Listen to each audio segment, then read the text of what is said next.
প্রিয় দেশবাসী ও আমার সাংগঠনিক রাজনৈতিক নেতাকর্মীদেরকে বলবো, আপনারা যে যেখানে আছেন সেখানে থেকে আন্দোলন গড়ে তুলুন। আন্দোলন করতেই হবে ইনশাআল্লাহ।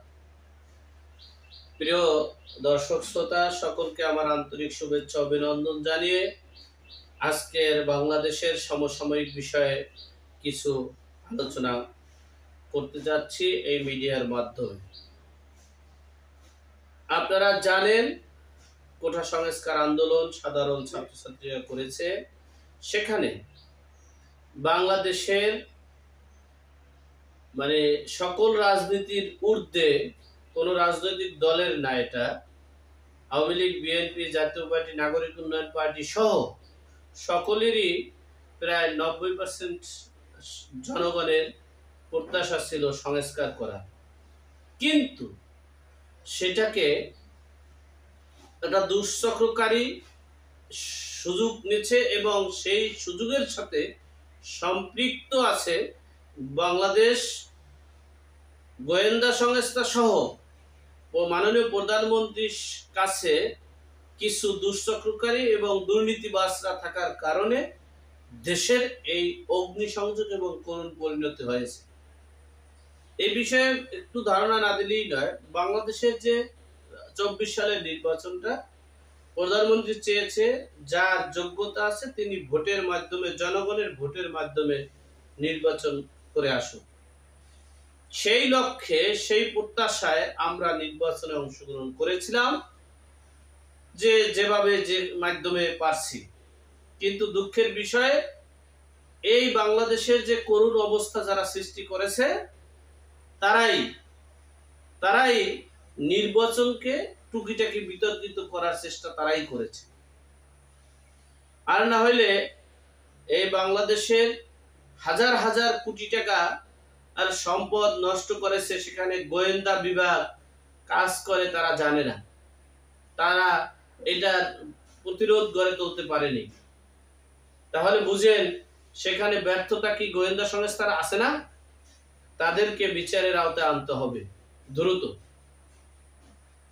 এরপরে বাংলাদেশে বর্তমান সংসদে যারা মন্ত্রিত্ব আছে তার 80% মন্ত্রিত্বকে পদত্যাগ করা উচিত বলে আমি মনে করি। বর্তমান রাজনৈতিক প্রেক্ষাপটে তারা যদি সংসদে থাকে তাহলে দেশের অবস্থা আরো করুণ হবে বলে আমি আশা করি, মনে করি। কারণ এই দেশে শান্তির জন্য, জনগণের কল্যাণের জন্য কাজ করার ব্যক্তি এই সংসদে প্রধানমন্ত্রী ব্যতীত খুবই কম আছে, হাতে গোনা 5-7 জন আছে। যারা আছে তারা সকলেই খুব জীবনের ঝুঁকি নিরাপত্তায় আছে। যেমন ব্যারিস্টার সুমন আছে, নিক্সন চৌধুরী আছে, এরকমের আরো সিভিলি সাদিক আছে। আর আমরা হাতে গোনা, আমরা নির্বাচন করতে পারিনি, নির্বাচন করতে দেয়নি, নির্বাচনের ভোটের অংশগ্রহণ করতে দেয়নি, মামলা ভোটের এজেন্ট বের করে দিয়েছে, আমাকে বের করে দিয়েছে। আমরা অভিযোগ দেওয়ার কারণে অ্যাডভোকেট সানজিদা খান অভিযোগ দিছে, কিন্তু তাকে অন্য সংরক্ষিত এমপি বানিয়ে এটাকে দামাচাপা দিয়েছে। ঢাকা 5 আসনে যেখানে হারুনুর রশিদ হয়েছে, ডিগলার আধা ঘন্টার মধ্যে ডিগলার দিয়ে তাকে অন্য একজনকে এমপি বানানো হয়েছে। এই যে দুঃচক্রকারীরা দেশটাকে অরাজকতার কাছে ঠেলে দিতে চায়, সেটা কিন্তু প্রধানমন্ত্রী বুঝেও কিন্তু দক্ষতার সাথে কাজ করতে পারছে না। আমি মাননীয় প্রধানমন্ত্রীকে বলবো, আপনি গোয়েন্দা সংস্থা সকল অপকর্মের সাথে সম্পৃক্ত আছে বলে আমি মনে করি। যারা দুঃচক্রকারী, যারা অগ্নিসংযোগকারী, তারা তো দায় আছে। এই দায় গোয়েন্দা সংস্থারও নিতে হবে। পাশাপাশি বাংলাদেশের কিছু মন্ত্রীদেরও দায় নিতে হবে। তাদের ভাষা, তাদের কথা, তাদের অদক্ষতার কারণে আজকে দেশের সার্বিক পরিস্থিতি এরকম হয়েছে। দেশের জনগণ যাকে চায়। আর আমি বহির্বিশ্বকে বলবো, আপনারা নাক গলাবেন না, এটা স্বাধীন বাংলাদেশ। এই দেশে দেশটা স্বাধীন করেছে। এই দেশে আগামী 100 বছর লাগবে মাননীয় প্রধানমন্ত্রীর জনসমর্থন অর্জন করতে হলে আরো 100 বছর মাঠে এভাবে কাজ করতে হবে। বাংলাদেশের প্রেক্ষাপটে ভোটার যারা আছে, ভোটারের 60 থেকে 70% জনসমর্থন হলো বঙ্গবন্ধু কন্যা জননেত্রী শেখ হাসিনা। তবে হ্যাঁ, তার আশেপাশে কিছু দুশ্চক্রকারী, স্বার্থান্বেষী, দুর্নীতিবাজ থাকার কারণে দেশে একটা টুকিটাকি ঝামেলা এই সেই হয়ে থাকে। আমি মাননীয় প্রধানমন্ত্রীকে বলবো, আমরা দক্ষতার সহিত পর্যালোচনা করে কথা বলার কারণে আমাদেরকে হুমকি দেওয়া হয়, ধমকি দেওয়া হয়, গুম করবে, হত্যা করবে, মামলা করবে, সামলা করবে, অনেক কিছু করা হয়। সুতরাং আমি বলবো, ব্যারিস্টার সুমন যদি থাকে এই দেশে দুর্নীতিবাজ, কিলার, সন্ত্রাস সব কমে যাবে। ব্যারিস্টার সুমনকে স্বরাষ্ট্র প্রতিমন্ত্রী করে দেশের আইন শৃঙ্খলাকে নিয়ন্ত্রণে আনার দাবি জানাচ্ছি। আর সর্বোপরি হচ্ছে, এই যত দুষ্চক্রকারীরা দেশের সার্বিক পরিস্থিতি যে ঘোলাটে করার পিছনে কিছু এই আমাদের বাহিনীদের মধ্যে কিছু দেশদ্রোহী পাকিস্তানি আজ থাকার কারণে অবস্থা হয়েছে। আমি বলবো, দক্ষতার সহিত গোয়েন্দা সংস্থা প্লাস এই বাহিনীদেরকে হ্যান্ডেলিং করতে হবে। মাননীয় প্রধানমন্ত্রীর দৃষ্টি আকর্ষণ করে বলছি, বর্তমান সংসদের এমপি মন্ত্রীদের সংস্কার করা হোক এবং গোয়েন্দা সংস্থাদেরও সংস্কার করা হোক, প্লাস ব্যারিস্টার সুমনকে একটা মন্ত্রীর দায়িত্ব দেওয়া হোক।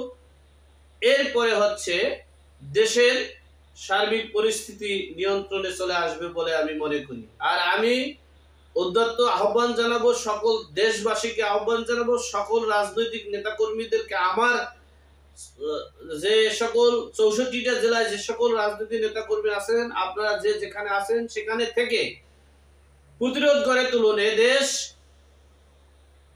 পাকিস্তানের মতো দেউলিয়া করতে দেওয়া যাবে না। এ দেশ দুর্নীতিবাজদের হাতে তুলে দেওয়া যাবে না, দেশদ্রোহীদের হাতে তুলে দেওয়া যাবে না। এই দেশের অন্য রাষ্ট্রের মদদে দেশটাকে অরাজকতার সৃষ্টি করতে দেওয়া যাবে না। পাশাপাশি ছাত্রদেরকে বলবো, আমরা আপনাদের পাশে আছি, থাকবো। তবে আপনারা এই দুষ্চক্রকারীদের সাথে থেকে দেশে অরাজকতা সৃষ্টি করবেন, সেজন্য আমরা আপনাদের পাশে থাকবো না। এখন আপনাদের ছাত্রদের কোনো আন্দোলন নাই, এটা স্পষ্ট ভাষায় বলা হচ্ছে। ছাত্রদের অধিকার ছিল সংস্কার আন্দোলন পাশ হয়েছে। এখন তাদের হলো কিছু মারা গেছে, কিছু অরাজকতা হচ্ছে, সেটার জন্য সুষ্ঠু তদন্ত করে বিচার করা হবে, সেটার জন্য আমরা একমত এবং সেটা করব। এরপরে হচ্ছে, এখানে কিছু গাফিলতি আছে, যে লেট হচ্ছে, দেরি হচ্ছে, সেজন্য তো আপনার আশেপাশে যারা আছে, কিছু আছে দুর্নীতিবাজ লম্পট, যে টাকার মাধ্যমে চাকরি দেয়, টাকা আছে জামাতের, টাকা আছে দেশদ্রোহীদের, টাকা আছে পরের দেশের মদদের ছেলে মেয়েদের, এদেরকে দিয়ে যদি আপনি চাকরি দেন, আপনার পাশে তারা থাকবে? থাকবে না। তারা তো টাকা দিয়ে চাকরি করেছে, তারা ঘুষ খাবে, সন্ত্রাসী করবে, দুর্নীতি করবে, লম্পট করবে। সুতরাং সর্বোপরি মাননীয় প্রধানমন্ত্রীকে বলবো, আপনার মন্ত্রণালয়কে সংস্কার করুন, ডিবিদেরকে সংস্কার করুন এবং কিছু বাহিনীদের মধ্যে কিছু সংস্কারের করুন এবং দেশের জনগণের কল্যাণে, দেশের কল্যাণে কাজ করুন। সকলকে ধন্যবাদ জানিয়ে আমি এখানেই শেষ করলাম। আমার জন্য সকলে দোয়া করবেন। মাননীয় প্রধানমন্ত্রীর কাছে আমার দোয়া রইল, আমি যাতে আমার জন্য দোয়া করবেন, আমি যাতে দেশের কল্যাণে কাজ করতে পারি। আমাকে হুমকি ধমকি দেওয়া হয়, আমাকে গুম করবে, হত্যা করবে, মামলা করবে। আমি চাই দেশের জনগণের কল্যাণে কাজ করতে। সকলকে আবারও শুভেচ্ছা জানিয়ে এখানেই বিদায় নিচ্ছি। ভালো থাকবেন, সুস্থ থাকবেন, আবার দেখা হবে বেঁচে থাকলে ইনশাআল্লাহ।